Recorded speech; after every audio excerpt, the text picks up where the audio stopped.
Welcome back to Deep Thoughts, ladies and gentlemen. Again, it feels like it's been forever every time I record at this point. So much stuff happens between episodes in my personal life, just work and what have you. So I thought today, I'm not sure if this is going to be a special report or a full episode. I think it has value as being a permanent episode, but it's going to be about playing with bad guys and dealing with bad guys. Because I get in these conversations at the lounge, I watch these videos where people are, spewing the chant about what's going to happen here. And I'm recording this on Sunday night, the 22nd of August. It's going to be potentially a really wild week, so I'm going to have to get this out tomorrow. But what's the narrative right now from the crimson-pilled side? It's all about, as Dave from X22 says, Trump had to show the people, that there's supposedly this big optic that's going on right now to get everybody to understand who's bad and who's good. I get that a little bit. And then there's this new Magic Eyes Only guy from Rumble who has totally reinterpreted that dude who was posting for 3.5 years and linked it to a PDF that is all about taking away the control from these people. All right. And that we have to follow the law. We have to follow Geneva Convention. We have to follow constitutional law. We have to make sure we do this by the book. And I understand that too. But let me ask you. Well, I'll put it this way. You hearing my voice, you are either one of two groups of people. You're not in both. The two groups that are going to be pivotal to this conversation are people who were able to grow up following the rules, and so did everybody else around you. You grew up perhaps, this is not mutually exclusive, but it becomes a lot harder when you're in this other category. If you grew up in the same house from birth to graduating high school, your parents stayed married, so you weren't bounced around the world. You have a chance of being in the group where everyone followed the rules. No one manipulated anything. If the teacher said, you are not to do this on the playground, none of those kids did that stuff. Rules, always followed. I would guess that less than 1% of you are in that group, if you really think your life through. But perhaps, people didn't follow the rules here and there, but you never felt like it was a big problem for your life. None of those events when someone broke the rules woke you up any more than you already were. And then you have the rest of us. As I've said several times, I went to 7 different schools before I graduated, only supposed to go to 3.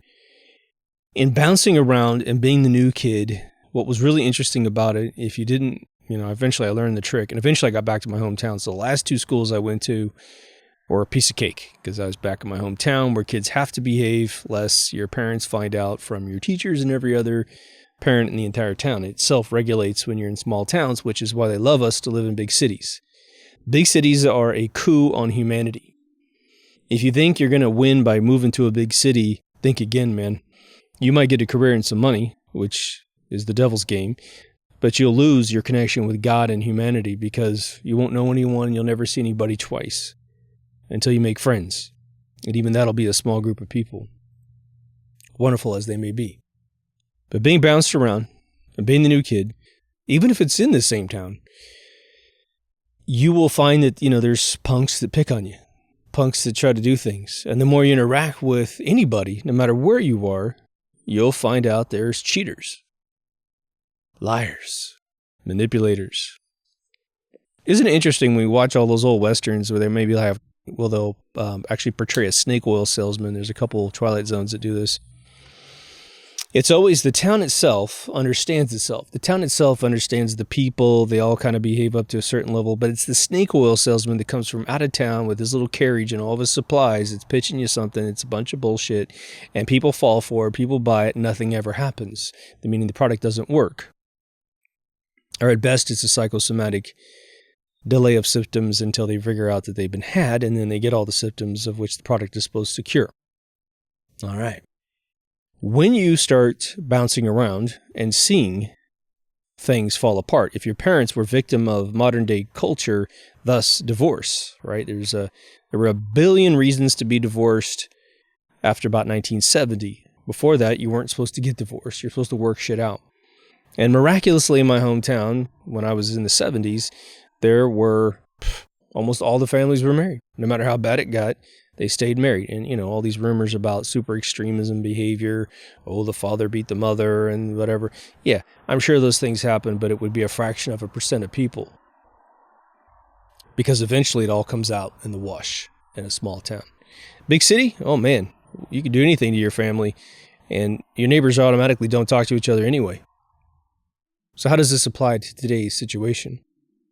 For those of you who've dealt in scrappy neighborhoods, scrappy schools, you understand the dynamic of people who come in with these privileged backgrounds, having never dealt with scrappers on any level, and you're trying to follow the rules to get everything done. The problem I have with these ideas of, delay resolving the issue until an optic is achieved. Delay an issue until you follow all the rules, is that if you're hip to what I'm saying and you understand that there's this rumor out there that things are going to happen and that things are going to go back to a better world that we haven't seen for decades, if not centuries, right? Is that we're not playing with anyone that's playing by the rules. So what? They follow the Geneva Conventions. You think anybody cares about the Geneva Conventions at the deep state level? No. They don't care at all, man. So we're sitting here delaying, and every day we delay, a child gets trafficked, raped, murdered. A woman gets trafficked, raped, murdered. A man gets sold into slavery.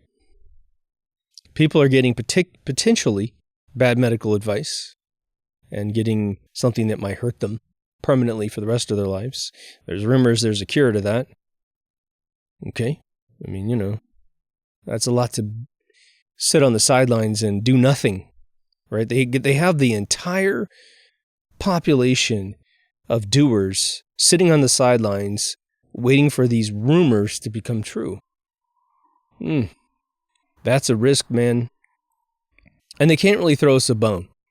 We are picking apart every speech. We're picking apart every single tweet and every single blah, blah, blah, hoping and praying that something's going to take place. And then we get involved, right? We get involved with the solution. We'll run for office. We'll do circuits. I mean, I'd like to do a circuit with little towns in America and get them all back on the right road. But without a foundation to do that, I'd just be talking to myself because someone else has got some big money to pay off somebody in the city hall, city council to throw it into an Agenda 21 thing. So I haven't done any videos regarding this Afghan situation. I am in total agreeance of all the criticism, 100%. I think it's absolutely the most ridiculous thing I've ever seen in my life. There are rumors that the whole thing is not what it's said to be, that it's actually, I don't believe it's a diversion from the bad guy side. I think if anything, it's a diversion from the good guy side, but bad things are happening. Got a bunch of our equipment on the ground, super top secret stuff, and stupid shit like a bunch of Apache helicopter pilots left on a plane. Really? You're a pilot for an Apache helicopter and you left on a plane? Why don't you get inside the Apache helicopter, fuel that baby up, and get the hell out of town? I don't care if you have to make 20 refuelings all the way down to the Pakistani coast and hop on top of an aircraft carrier. I don't care what you got to do. You get the hardware out of there. Seems like a little back deal, business deal, giving it away to our competitors. Just seems like that. I don't know. There's a whole intellect that arrives when you don't have this privileged background of everyone following all the rules. Especially if you're the person who did follow the rules. I mean, for the most part. Being a little klepto when you're a kid, whatever. Yeah, you're hurting a big corporation, boo-hoo. But being good to other people while they're being bad is what I'm talking about. Human being to human being, that's where accountability is at its maximum. So how would it change the strategy? And what is this? What could possibly happen if the bad guys acted badly like they always do? Well, there's this, okay, just rumors, man. Nobody knows the truth. I mean, at least on the outside, like you and I. But a bunch of things are coming out tomorrow. Some election results are coming out tomorrow. So obviously distractions are always typically ushered out when they need a distraction. And I will say it is, I've been saying this for years, it has never been more dangerous to be a innocent human being when a Democrat needs a diversion, a distraction. Because you're just cattle, dude. You're just sheep for the slaughter, man. When they need a distraction, bodies hit the ground. And they don't give a mofo, right? Now, the neocons took care of 9/11, right? All right, well, that's a whole separate group. It's not aligned with the other group, technically on paper, but we know in the background they all party together, they all hang out together. So, today's vernacular, today's lexicon is rhinos and Democrats, and we're talking about the extremists, not just being a registered Democrat. We're pretty sure the thing at the Capitol building was all a ruse. We got photographs of a guy that looks just like that in a party, wearing a bunch of brass on his chest. Really technically not old enough to have that much brass on his chest. Kind of look like a North Korean general. Again, if you've got a plate on your chest, you've been enlisted for a very, very long time. And someone did a meme comparison between generals that won wars and generals that have never been at war. And the ones that never been at war got, big giant North Korean plates of all those little ribbons. And the guys that have won wars have 4 or 5. That's the big difference. One guy is going for the ribbons. The Miley guy is going for, or Millie, whatever his name is, right? He is going for the ribbons. That's what his whole life is all about. He wants more ribbons on his chest, right? That's why he's there. That's why he's totally compromised. He just wants status, is what it looks like. Anybody could be a mole. We'll see. We'll see. Doesn't seem like he's focusing on anything related to the charter of his job. But, so the rumors are out there that they're going to pull something huge.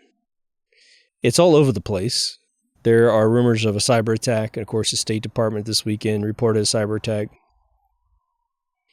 Again, just something to throw it into the headlines so that when they prime the pump and the big one happens, we'll see what happens. What's going to be interesting is, okay, so we've got a PDF that was referenced by that guy who posted for the last 3.5 years. I think most of you know what I'm talking about. In that PDF, it talked about very explicitly a communications blackout necessary to cut off all communications between the bad guys. But Elon Musk launched an array of satellites into space to make sure that the bad guys have plenty of communication backbone. That is, if Space Force can't zap those things out of the sky. Now, again, I have personally observed about an inch-thick landscape document, which was 1980s technology to laser into nothing, into dust, any ICBM coming out of the United States of America as part of the Star Wars space shield up there. Told it was 100% finished, 100% deployed, and then told to the people that it was canceled. So given that was 1987, I saw the document in 1989, 90, somewhere in there, and that it's 31 years later, I'm going to assume that taking out satellites in space is probably one of the easiest things that anybody could do with today's technology at the military level, not our consumer off-the-shelf level. So they've built up this scenario of a blackout. Well, the blackout has been officially documented in a 2015/updated 2016 PDF linked by that guy that actually says that's part of the protocol for any type of operation to take back control. But we also know that it's been lamented by deep state operatives. I mean, that one German guy, I forgot his name, but talk about a guy that sounds like Adolf Hitler's gang. He's talking about it's imminent, it's going to happen, da-da-da. And again, they've oversold how much an internet blackout would, destroy utilities, like I talked about in a previous episode, water, electricity, Again, these things are primitive machines that make things happen, but power's localized. We got our own power plant just down the street. In fact, we got 2 power plants right down the street. There should be no reason why those things can't give me power. It's just hard wires to my house.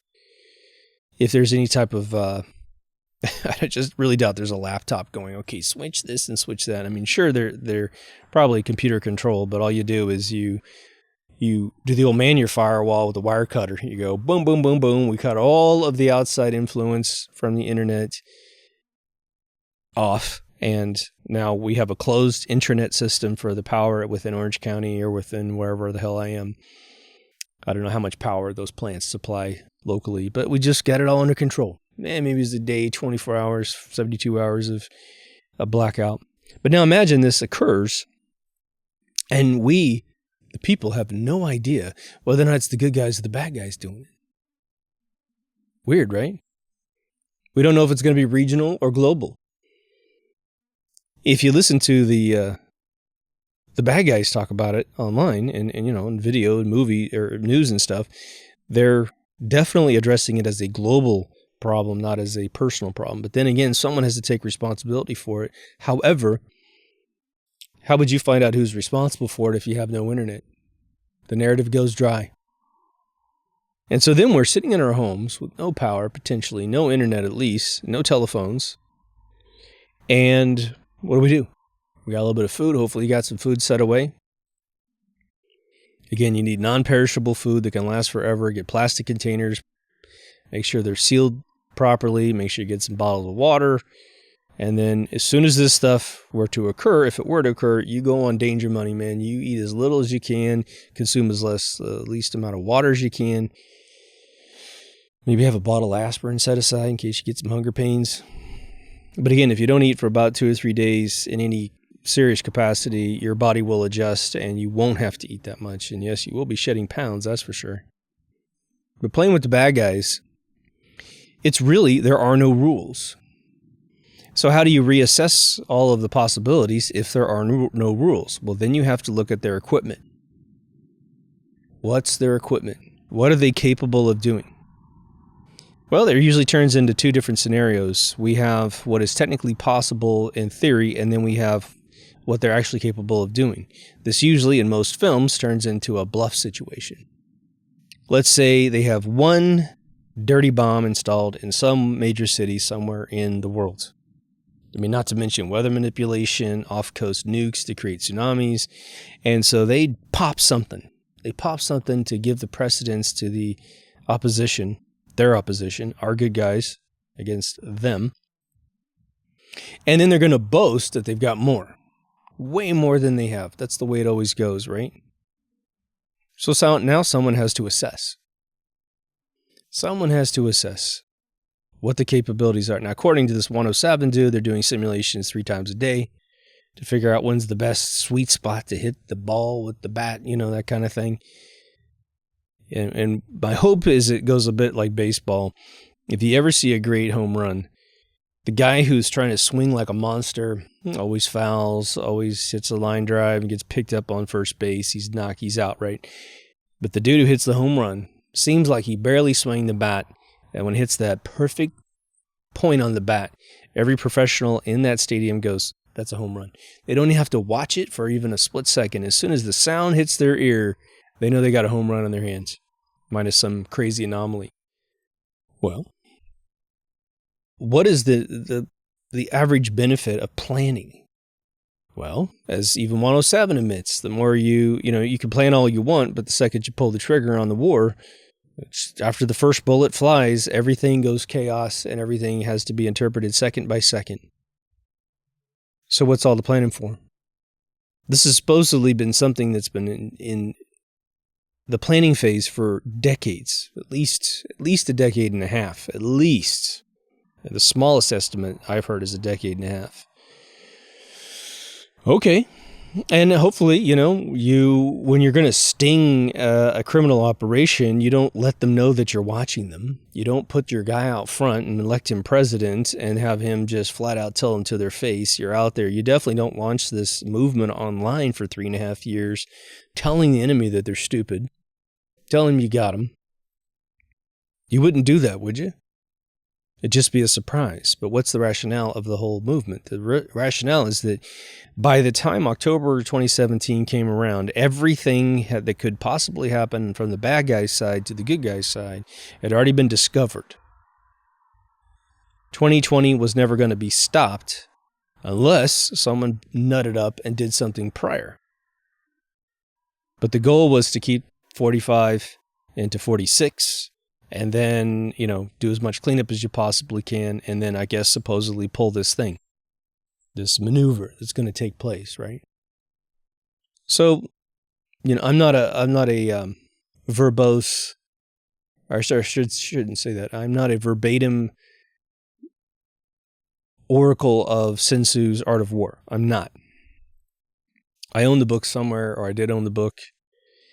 I just don't care about that kind of stuff. At least when I got the book, which was probably 25 years ago, it was like, well, whatever. This is this big famous book. I read through it. I'm like, that's great.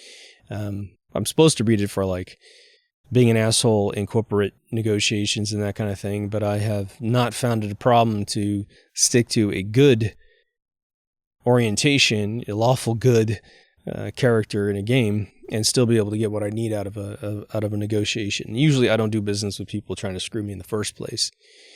We might stress test each other during the conversation to see what we're made out of, but in the end, we're all going for the same thing. So the video game industry was very kind in that realm.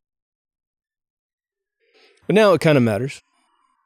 It used to be that in movies especially, it was we built bad guys. We used to try to figure out and establish in a movie script what the threshold of the bad guy was. And there were times when you had old Westerns, right, where you'd say, well, hell, even John Wick 1, it was mano a mano at the very end, two guys facing off with guns, or even one guy has a gun, one guy has nothing, and he goes, well, just, let's just go mano a mano, man, put our guns down, fight me hand to hand. And then, of course, if you got that Gene Hackman gene in you and you want to find out what you're made out of, you're interested in seeing if you could dominate somebody with your hands. It's just a phase of your life, I think it's been well established through hundreds, if not thousands, if not tens of thousands of case studies, that the bad guys of today, of the 21st century, have no limits. They have no limits, no honor. They will backstab each other, and they will absolutely scorch the earth if they need to. I really do believe that whoever has the button on their end is willing to smash that button with their hand. If forces are coming at their palatial mansion in Europe, if the people are sitting there ready to lob their heads off, man, they're just going to go, boom, the virus goes out. The beam, the the EMP wave from, Escape from Los Angeles. By the way, I seriously recommend you watch Escape from New York and Escape from Los Angeles here in the next month or so. And then watch They Live. And you'll just be shocked at what Carpenter was communicating to us through metaphor, if not directly on point. The Magic Eyes Only guys reinterpreted this dude who's been posting, right? And one thing he said was actually very, very interesting, and I think probably very true, especially with all this lag implementation of the movement, of this thing to take back the world. And I would say, for lack of a better phrase, but a great phrase itself, in the name of God, which is really the law of the Republic, the law of common law. Do no harm. But he said, it doesn't mean if all this happens, if we take back everything and make the world healthy again, healthy to a level we've never even seen it before, especially with all the coveted technology, coveted cures, bad toxicity of food, bad toxicity of medicine, bad medicine in general. Journals full of all kinds of euthanizing treatments. But he said it doesn't mean you're going to survive. Everybody thinks they're going to survive it. Everyone thinks that, it's not going to happen to them. That whatever city's going to get blown to bits or be tsunamied out of existence, it's not your city. Again, being in a big city, maybe not the greatest thing if you're waiting this baby out. Go visit the aunt and uncle. Do your, your off-site job from some place in a nice, peaceful, mountain-ridden joint. I want to throw at you something that Escape from Los Angeles got me, and I'm going to spoil the end of the movie for you. So fast forward like 5 minutes if you do not want to hear the ending of this. It doesn't change really the movie at all. If you've ever seen Escape from New York, you'll know what Snake Plissken does at the end of Escape from LA. You just know. Okay, so hopefully you fast forward if you didn't want to hear this. Escape from LA ends... Well, the whole premise of the story is that there is a device in a suitcase that has the codes to unleash a global network of satellites that will can EMP a car, a city, a country, or a continent. And there's enough of them in space to knock out the entire world. And so they're trying to get this to the president, who's going to then use it to nail some people from Cuba invading Florida, because America has turned into this super right-wing Christian world where you can't eat meat and all this other weird shit. It was good up until meat, for me, but you can't swear, you can't have extramarital sex. I mean, it was just kind of like bringing it all back to like the old ways, but lawfully doing it, which is nuts, right? But anyway, it gets down to the point where there's this little disc, and the disc gets swapped out, and so a bad disc, it's just the same ending as the first movie, there's a little swap going on, and so the president is going to be using this disc to try and target something, and it doesn't work, and then Snake Plissken has the real one, and they've, through a really cool twist, which I won't ruin for you, he basically is able to tell them without getting hurt, I've got this disc, and I'm going to type in 666 and hit this number, which is the code in the movie, to knock out the entire world. To EMP the entire world and take us back to the Stone Ages. Again, EMP doesn't necessarily hurt human beings at all. But man, it vibrates all electronic components of a certain miniaturized size. So all of our cell phones, computers, all gone, baby. All of our hard drives gone. Now, whether or not EMP can actually erase a hard drive, I'm not sure that that's technically possible, meaning the platters inside. But the controllers that control the arms to reach out to those platters, probably gone. So, if you want to protect all your data, you need to put it in a lead box or a cement box or something and have your cables run inside. But your cables are going to pick up a huge frequency, so you need a surge protector before it even enters the little domain where your hard drives are. You have to figure out a way to keep everything cool. But if you just want to store stuff away, then you want to duplicate your whole life, put it in a nice container, and bury that son of a bitch 6 feet deep in the ground where no water can get to it of any kind. A container inside of a container inside of a container, probably. And then you might be able to retrieve your history. So that could be something that would be utterly debilitating. You think you have this big military to do all this stuff, and all of a sudden, pop, pop, pop, pop, pop, pop, pop, and your military just drops out of the sky because it's all based on electronics. Now, supposedly, military electronics are insulated against such a thing. God, I hope so. But now, we've always heard that there's all this technology. All this technology that the government has that we don't have, and that's definitely the case. It first goes into, first an inventor pops out of nowhere, seeks investment. If it looks like a device that is going to ruin the oil industry or banking industry, they'll usually kill that guy. If it looks like something the military could use that they haven't discovered yet, good luck. They'll pull you inside. If you're willing to play, you get to live. You're not willing to play, they kill you, take your stuff, and then they covet the shit out of it for 20 years, and then they bleed it into the private sector through massive corporations that they control, bad guys only. And we get to taste a little bit of it, right? All this deep fake stuff, all this AI face generation stuff, it is complete. You cannot trust any face you see on the internet unless you've met that person face to face, or you have a good friend that's met him. Everything can be fake. So the other question has to do with this starts occurring, and it starts succeeding really, really well. And we get all euphoric because everything is going our way. People are being arrested that we want to see arrested, and we see proof, as much as we can believe what we're seeing. There is a blackout, but it turns out to be a 10-day blackout. An emergency broadcast system comes out, which is radio based and apparently not, internet based. And so we all get information, everything's okay. And again, the bad guys could also transmit that exact message. That's the thing. This document actually, the PDF I talked about earlier, actually has a section in it, if I remember correctly, where there's an evaluation during massive crises, especially some sort of nuclear threat, that as the generals talk to the commander-in-chief and it goes back and forth, there's a protocol for trying to determine whether or not they're actually talking to the proper person, even if it sounds like the right person on the other side or looks like the right person through some video communication.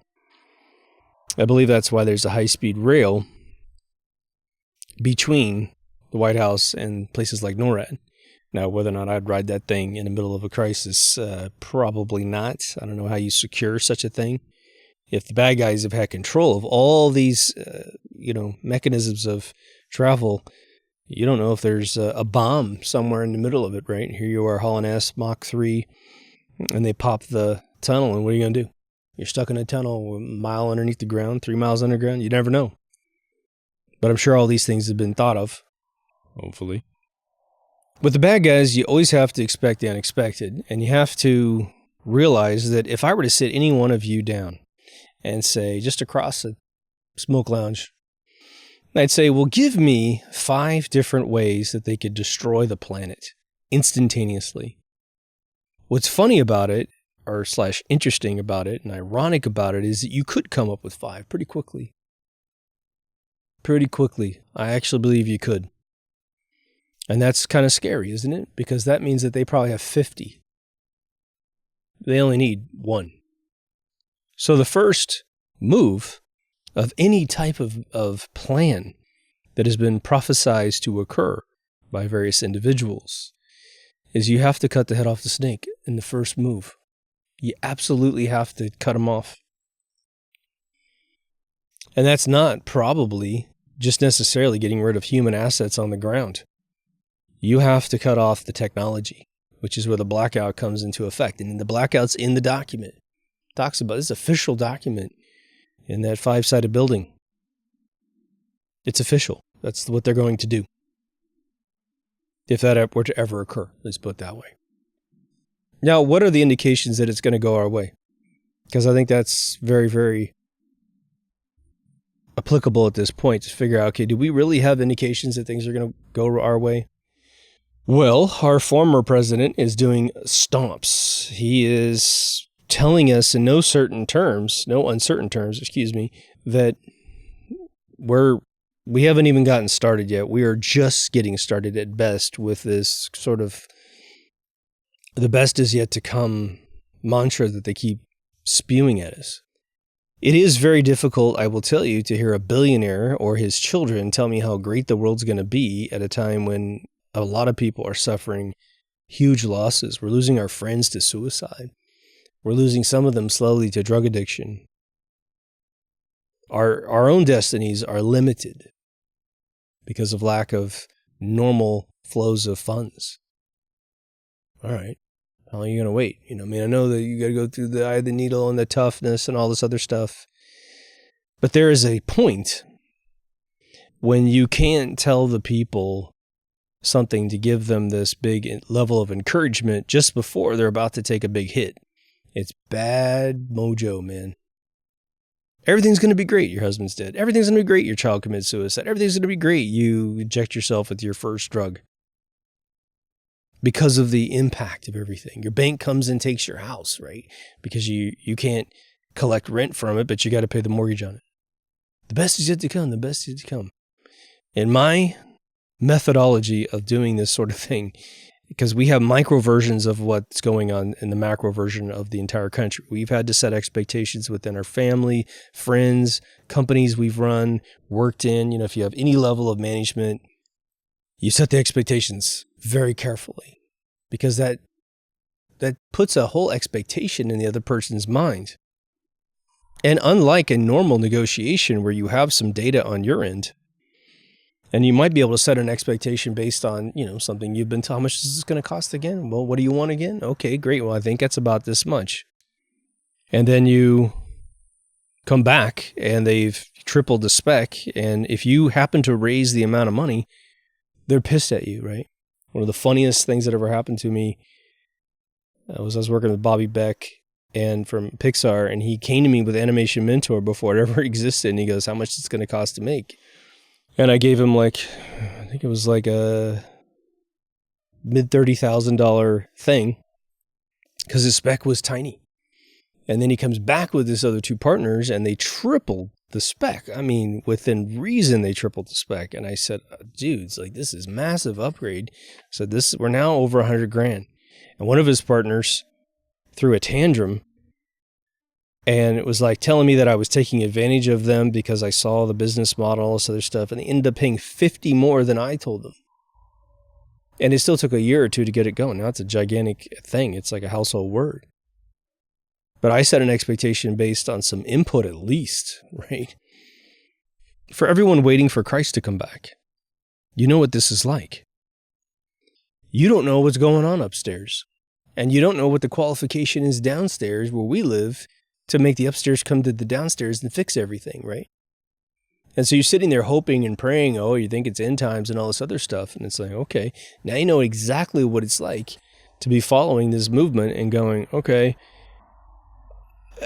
supposedly 200,000 indictments out there, and we know who the guilty parties are. We know where they did very, very, very illegal things last November in 2020. We know that this health threat of 2020 is probably largely untrue with a test that doesn't even work, and everyone's catching it. Everyone says they have it. It's how do you know you've got it? There's no test that works. Official CDC announcement, it doesn't work. It can't distinguish the difference between a coronal shape and an influenza shape, which is a completely different shape. Okay, hey man, I'm willing to play by the rules and all that other stuff, but it's if you can't tell me for sure I've got something or not having something, and what if I already had it? I mean, it's just nuts. So damage is being done. They're going for an optic, apparently.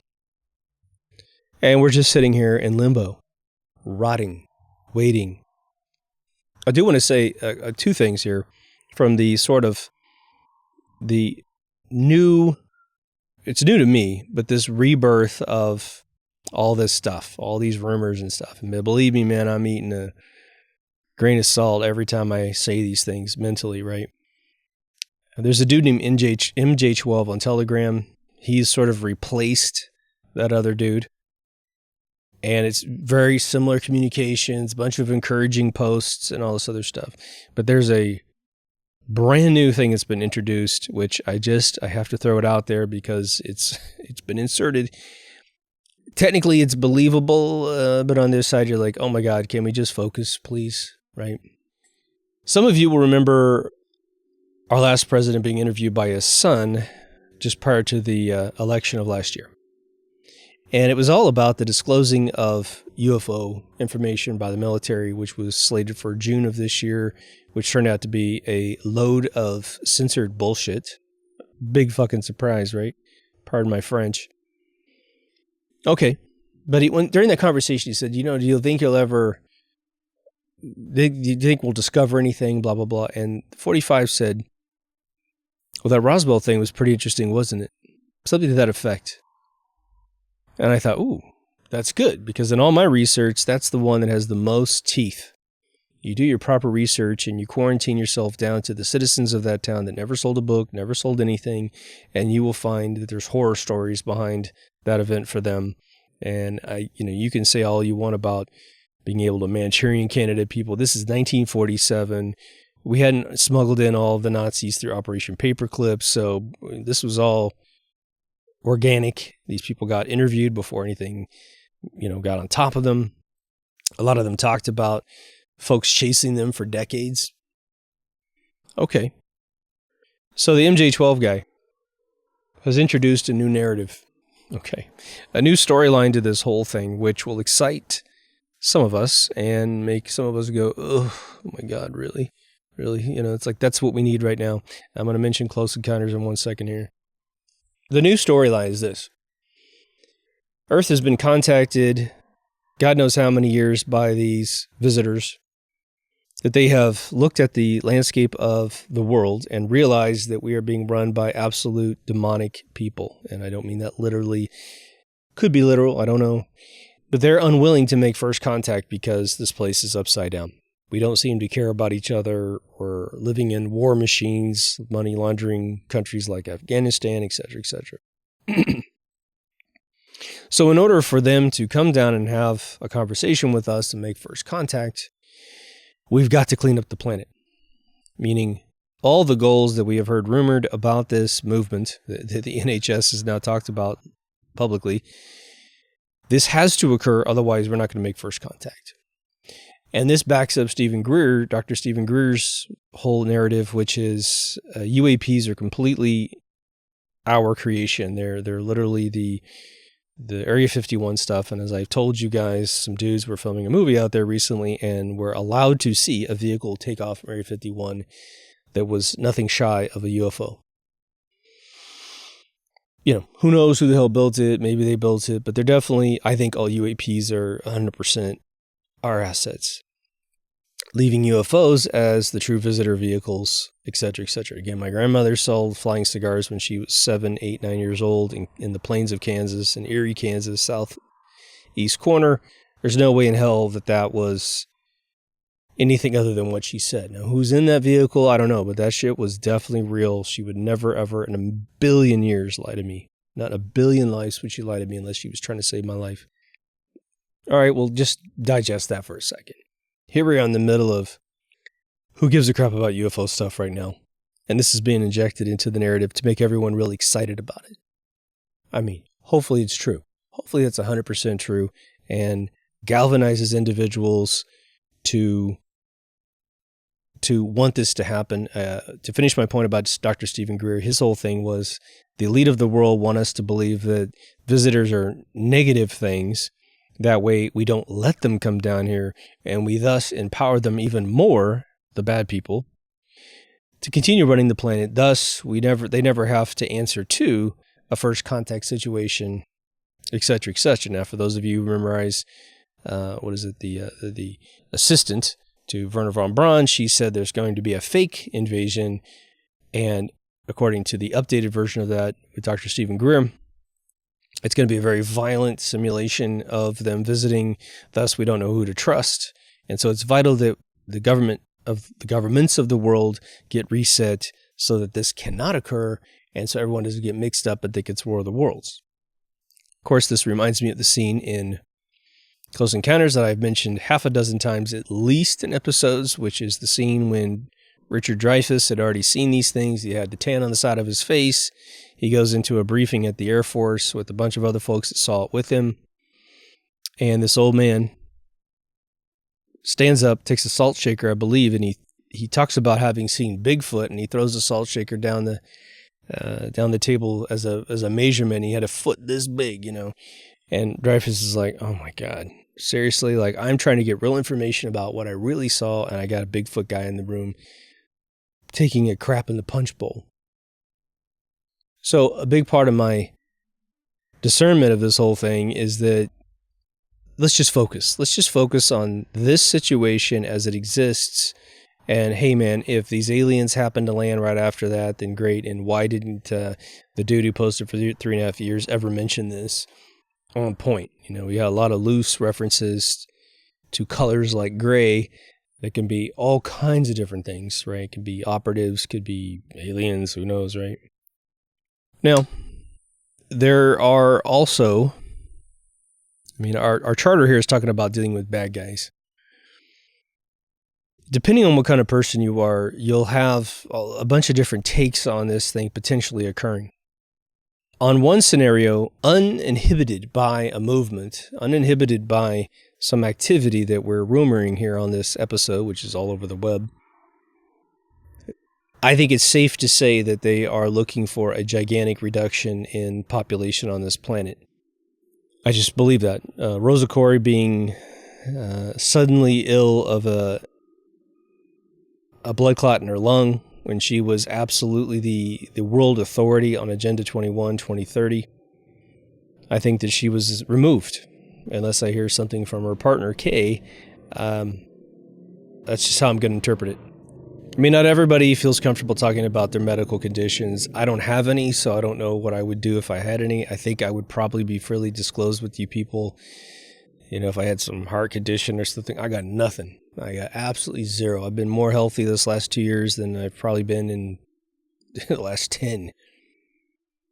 I take my zinc, I take my C, I get sun, I take a B17 every once in a while throughout the week. But I feel great. I've helped people that have been super down with the colds. And so, I don't know, I'm good. But uninhibited, I think that that's what's going to occur. I think it's going to be using this drink to knock everybody out. And we're just going to watch everything get transformed into an absolute bed of Satan. And that's just a metaphor for me. But just anything that, take a list of all the worst crimes you've ever heard about on this planet. And one, they're all going to be cleansed into the norm. So an adult sleeping with your child because they identify as a little girl, that's going to be complete commonplace. This gender fluidity bullshit, right? You will never be able to let your daughter go to the bathroom by themselves if you're a single dad. You absolutely, positively have to shield their eyes, take them in a men's restroom and put them in a thing and just guard them while they go to the restroom. You're just going to have to do that because what's going to be the norm is going to be Huxley times 10, right? Brave New World's going to be child's play for what's coming. Now, the big question is, okay, so let's say that America gets its shit together. Let's say America figures it out.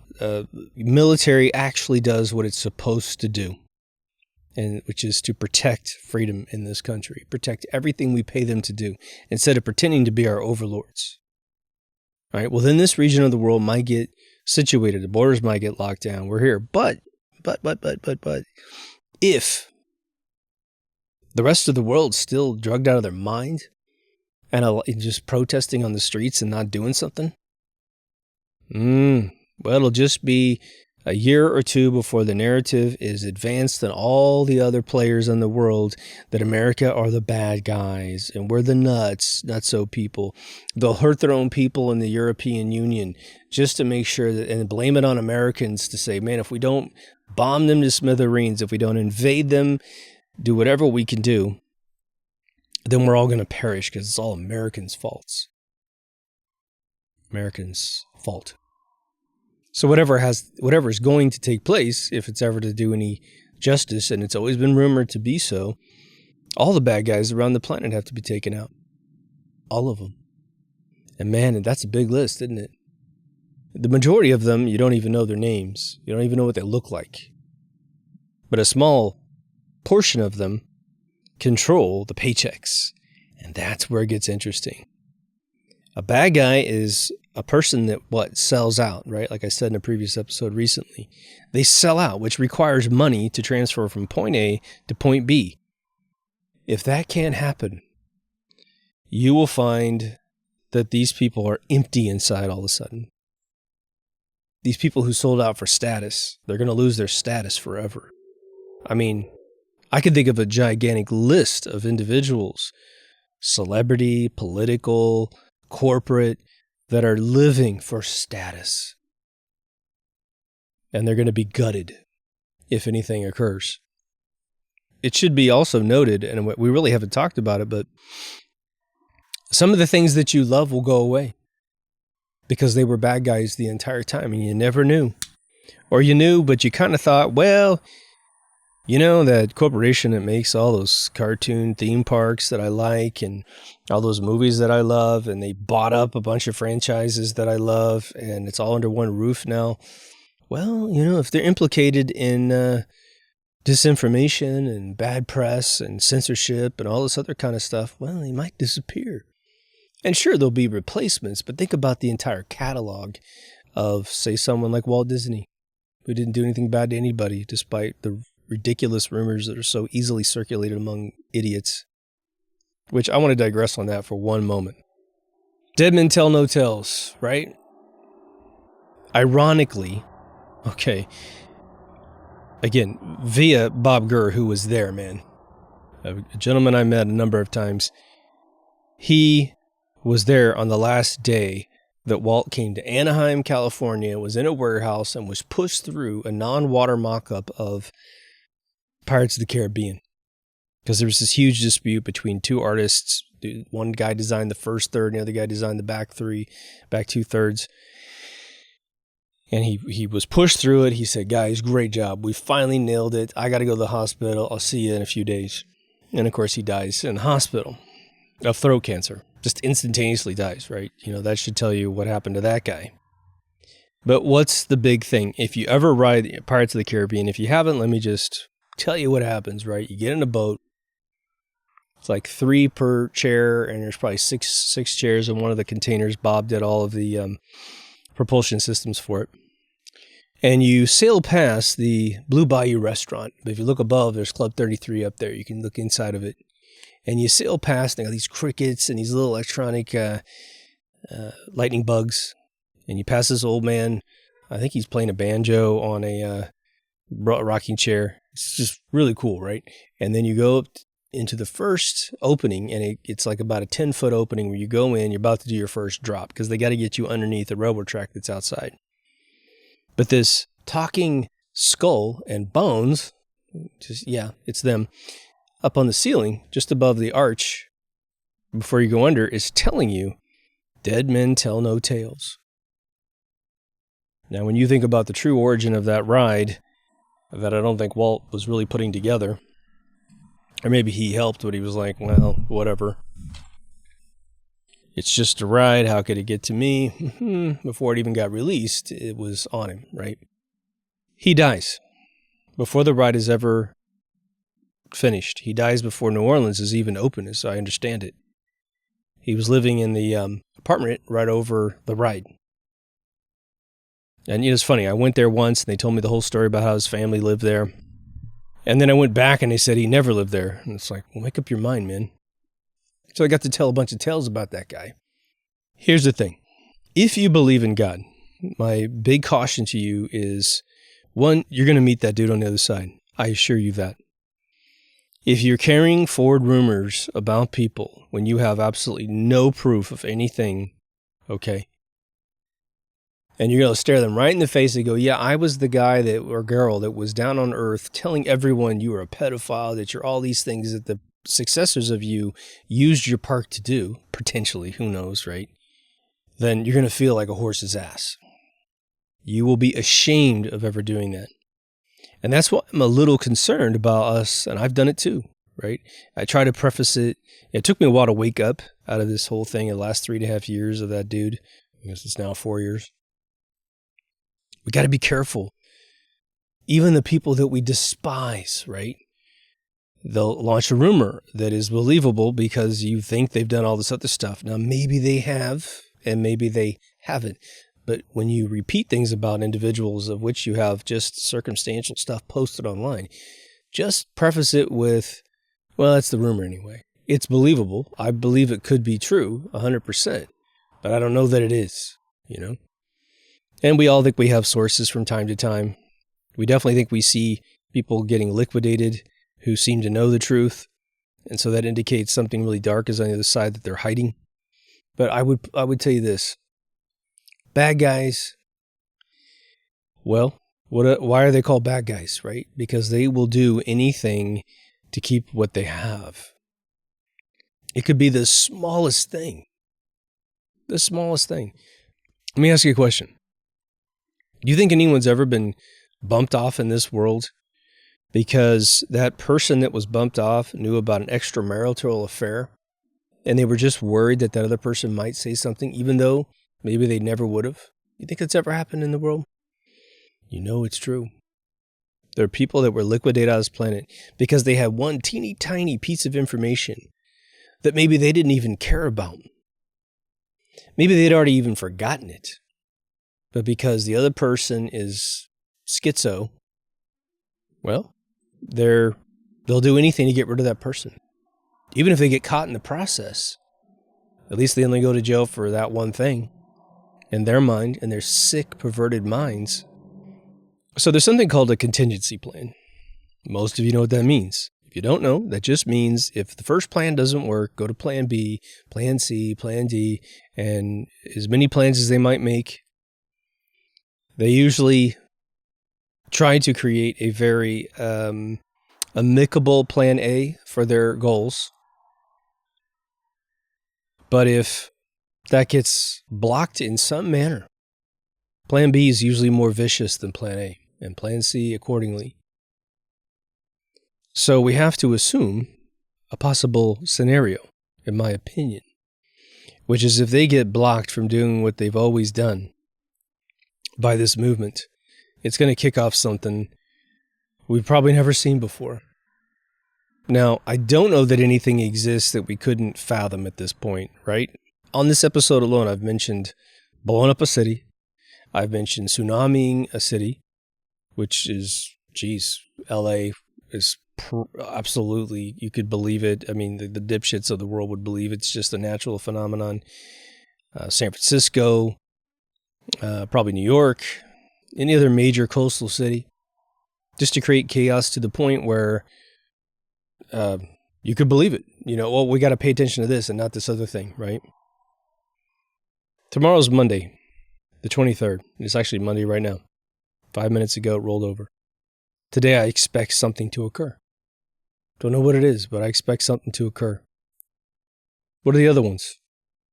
Well, something really bad that makes you sick gets released. The blackout. The blackout can take out any number of resources that we use. Imagine if nothing else, we have power, but the internet's down. How do you use a credit card to buy food anymore? Everything's digital. Well, you might say cash. Well, in order to record the transaction of cash, there's going to have to be someone writing it down and doing the math, which nobody knows anymore. How do you get cash for your cash box, for your point of sale system? You have to go to a bank and get some cash. What if you run out because everyone's coming in with 20s, taking all the little money out of the system? Well, then you're screwed again. We've already seen a coin shortage bullshit out of last year and this year. It's still going on in Southern California. Another reason I don't like laundromats. So I don't think that, UAP, fake UFO invasion. We've got it covered. So hopefully, if anything does occur in your neck of the woods, you're not terribly surprised. You'll be surprised, but you won't be like, oh my God, I never thought of this one. I guess the extreme circumstance would be some sort of space-based weapon that knocks out humanity. Just makes us all liquefy or whatever. Some sympathetic harmonic that makes us just pop, 5G towers doing something, hideous or something. Again, it's one of these weird things of either you're going to be the victim of the situation and there's no time to think, or you're going to be the witness of the situation in whatever format you can. Maybe it's down the street, maybe it's only on the internet, maybe it's rumored, whatever. I said to you guys a long, long time ago, years ago, before any of this was an issue, okay, that I do believe that extreme levels of chaos are absolutely a last resort. I still believe that to a significant degree, because the grasshoppers know that if they were to freak out the ant nest, they better have some sort of big magnifying glass hovering in space to wipe out all the ants, because they are few. They are so few. It is hard for people to conceive of how few this is. To say it's a fraction of a percent is not remotely a small enough estimation of the people who cause all of your misery in the world. If I said to you, out of 7.5 billion people, let's just say that's a remote estimate that's true. If I said to you there are 50,000 people in the world that actually hold positions of power that could cause you immediate health issues, immediate suffering. Okay, I don't think it's that high. I really don't. Why do you think all the weird deep fake stuff of Biden is so bad, where his neck's, completely a different thing than his head, and the microphones that disappear and all that kind of stuff? They have some hacks on their side. Why? Because good, talented people don't have to sell out to bad people to do what they do. And the game of arresting, criminals and then having them make your counterfeit money, that's long gone, man. But if you just divide, here's the math. If you want to take a calculator on your computer and just see how tiny the percentage is of even 50,000 people, divide 50,000 by 7.5 billion. Then move the decimal place to the right 2 positions. And whatever zeros you have before the first number arrives, that's the percentage of people on the planet that are causing all of this chaos. And I'm telling you, once the paychecks are cut off, once the money can't transfer, then everybody who's on the bad side is operating for what we would call like the promise principle. They're sitting in their plush home, penthouse, whatever, plane. And they're thinking in their brain, well, I got to stick to the plan. Got to do this bad stuff that I have been hired to do. And I know that when it gets all reset and it's all good, my bank account's going to have a ton of money. In fact, I'll probably have extra money. All these people will be wiped out of the planet. These will be serfs to the point they've never even conceived of. I'll be at a huge high position and, my tribe will survive. I just want to remind you, and this is something I haven't heard repeated in any YouTube channel, and I suspect some of the very, very popular channels that had to go elsewhere watch my stuff because it's bizarre. I'll release an episode, put a bunch of points down, and these other channels will just like verbatim copy everything I've said. Maybe I'm reading into it too much, but we sit in my lounge and just laugh our asses off. But the bad people will purge their own group in a huge way. They want to be the only bad people in the game. And so all the minions that backstab their own kind to join this group are going to get liquidated themselves because they're a risk. Because if you think about it from a Star Trek standpoint, the more you are versed in Star Trek, you're going to love this analogy. We are the Federation. We are the Picards, the Rikers, the Counselor Troy. We are the good people who don't all agree, okay? We do argue with each other about what's best, but in the end, we want the world to be a beautiful place. But there's that alien culture called the Klingons. And every single time they film the Klingons on all the shows they ever made, all the movies they ever made, how do you get ahead in the Klingon Empire? You have to kill your commander. That's just as simple as it is. And that dude's always looking over his shoulder 24/7. That's them. They have built an empire out of backstabbers and sellouts, out of treasonistic thieves in the night. So how, when it all ends, do they feel secure about their positions? Answer, they don't. Until they clean out everybody else but themselves. And even that will eat itself alive. And it is this snake eating its tail. There's no win in the Luciferian Faust deal. You always lose. When you go the negative route, you always lose. There's no way to win, man. So to analyze the flip side, to throw you a curveball, we have to analyze, once again, I believe, do the bad guys think they're bad guys? You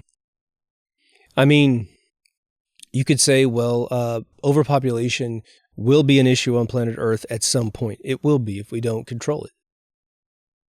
That means at some point we're going to get to a maximum population for any geographical area that is controlled by our government, and they're going to have to say, okay, you can have 2 children because mommy and daddy are 2, and as long as you have 2 kids or less, then you are not increasing world population, you're maintaining it or reducing it. The second you want to have a third person, well, we can't pick and choose who gets a third person. And unless a woman is completely incapable of bearing a child, and unfortunately they're the womb holders, right? Then unless a woman gets a hysterectomy and says, well, I never had any kids, therefore I can vouch for one that I can maybe sell to somebody or surrender to somebody, or just simply goes into a global pool of some raffle, you'll never have a third kid. At some future point. Now, some countries need to downgrade quite a bit, I would imagine, just because of their resource problems. Because again, they won't unleash technology to help us get past this. Now with technology, I think we can populate a whole hell of a lot more than we have. Easily. But it's going to take that great reset to do it. But so the question is do bad guys think they're bad? Well, you know what's interesting is when you look at the accusations towards Hollywood and the people I've personally talked to who have experienced this kind of stuff, and I think some fairly credible witnesses that have recorded themselves and posted their testimonies online, there's a very interesting distinction that takes a little while to figure out. And what they say is, almost unanimously, is like people at the very high level. In fact, Corey Feldman's a good resource for this. The people own this, or not own, but run the studios, the big upper dudes, they're not implicated in any of this stuff. No one ever accuses them of anything. Now, I'm sure there's probably a chance that could still be going on, but that's really not where the accusations lie. The accusations always lie at the lower management level, the people who are essentially within the industry, technically the nobodies, people who, like an Eisner, would never know existed. They're the ones that are manipulating the doors. You can't get in unless you do this for me. Well, let's look at the as it is above, so too is it below kind of format, the echoing truth of how things operate no matter where you are. Well, so you have these bad guys at the super duper tippy top of the pyramid, which are all about the banking control of the world. And then you have stair steps down. And, there's always a deal being made to get someone to sell out. Hey, will you sell out? What's it going to take you to sell out? Well, I want money. Okay, one guy, boom, here's your money. Oh, I want little kids. Well, here's your little kids. Oh, I want this, I want that. Whatever it takes to get them to get the results is all they're looking for, which is why those people are immediately expendable. We only needed you to push that button, to flip that switch, to get that vote to go the wrong way. That's all we needed you for. We know you're a piece of shit human being. So the second that the culling happens, where the population is reduced, you're the first one to go after everything else is quiet. And you've seen this portrayed in movies beautifully, where what do you mean me? I was on your side. Well, you're a scumbag. Boom, you're gone. Getting rid of the wicked below them. And as I always told you guys, and I'm just going to repeat this again because I want to hear it repeated outside in the ethos of the world.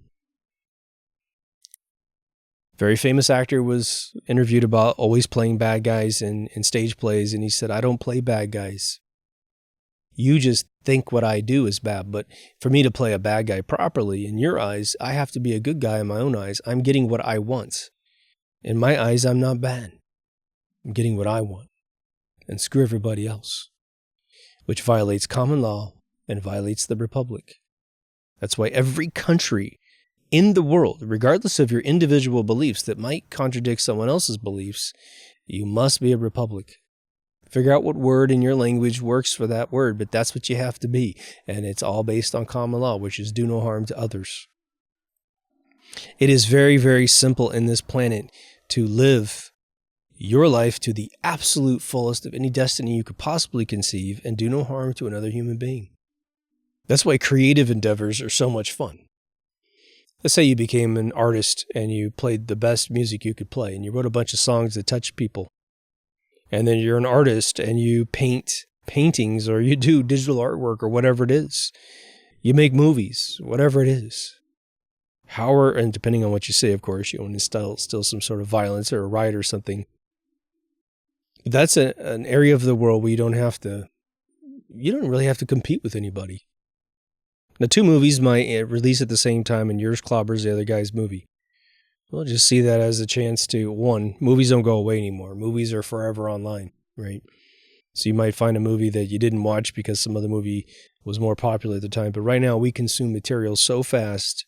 It's like that planet that the Voyager Star Trek discovered where they had basically run out of stories, run out of creativity to experience. And so they wanted to trade all the creativity from the Enterprise to get this little device to help them fly back to Earth faster.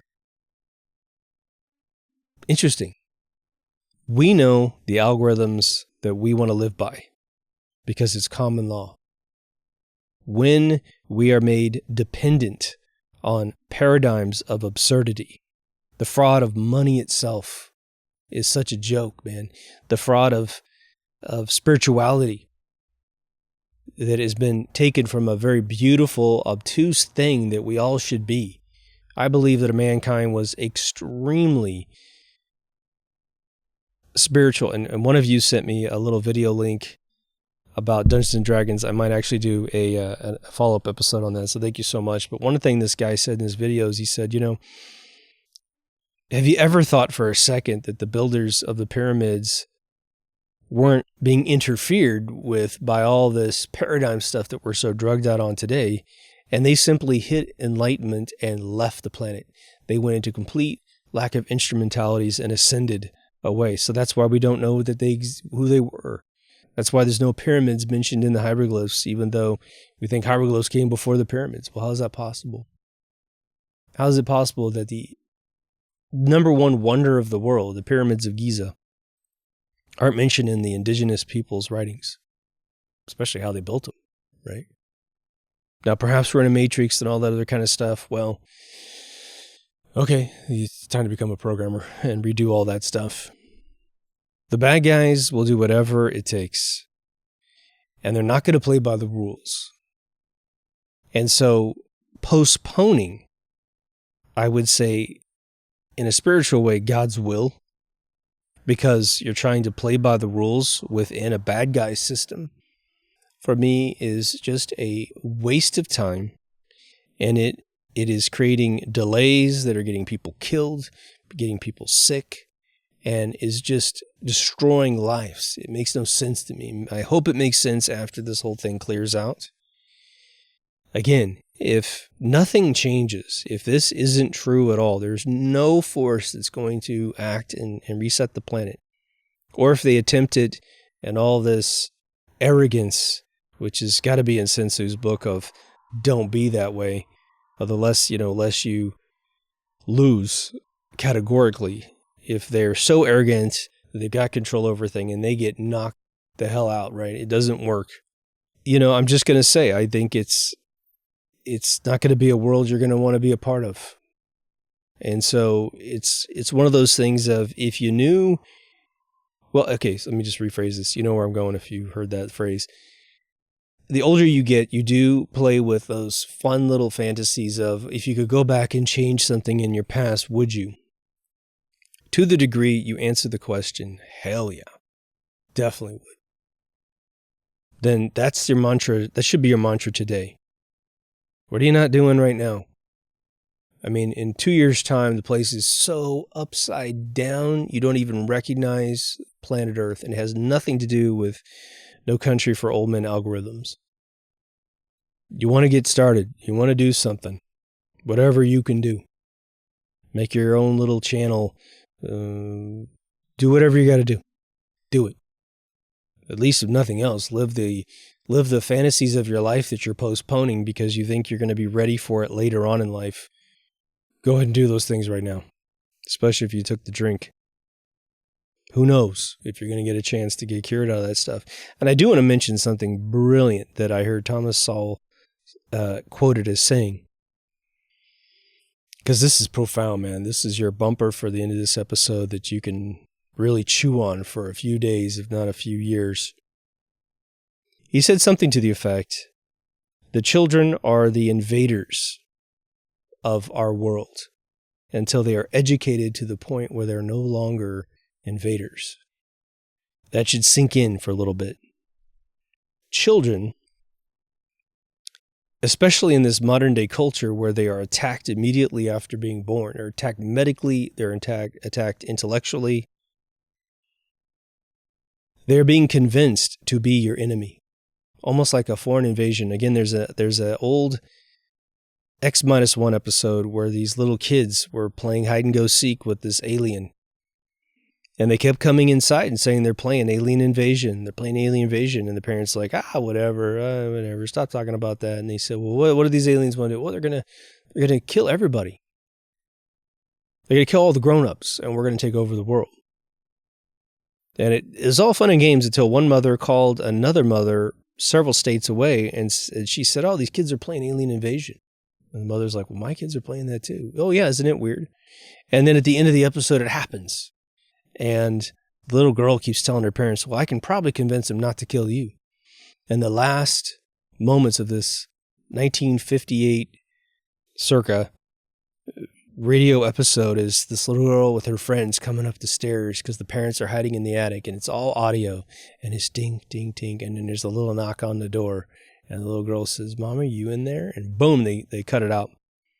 That's something I want you to think about, because I think that is categorically the nightmarish truth of today. As soon as you have a child, if you are going to bear a child, I think you need a plan to make sure that little kid doesn't turn into your demise, provided you don't have your life all screwed up as well. You know, maybe you're an alcoholic and you want to, as quickly as possible, get your kid to drink so that you're not the only alcoholic in the house. That happens all the time, right? All of the parents' bad habits: eating too much, watching too much TV, taking drugs, drinking drugs. It's all, let's get the kids on as fast as possible. And mommy's not this way or daddy's not that way. It's a vicious cycle. But we need that stuff to stick out like a sore thumb, right? We need that bad behavior to stick out like a black sheep, so we can kind of help them out, do whatever we got to do. Anyway, hope you dug the episode. In summation, it's just, I'm not impressed by this crap of playing by the rules, in the sense of worrying about laws somewhere, right? You know, just follow your heart. Do what no harm tells you to do. Do what a republic would tell you to do, which is people have inalienable rights simply because they exist, not because you voted on it, man. Karl Marx said it himself, man. Democracy is the gateway to socialism, man. And socialism is the greatest way to create a hell on earth, man. It's 100%. We're not Gene Roddenberry. This isn't a fictional Star Trek scenario where we all have 170 IQs when we're born and we achieve 210 before we die. We're not those people. We won't be those people for probably another 1,000,000 years. And that's only if something starts going right. So think about it. Give me your comments.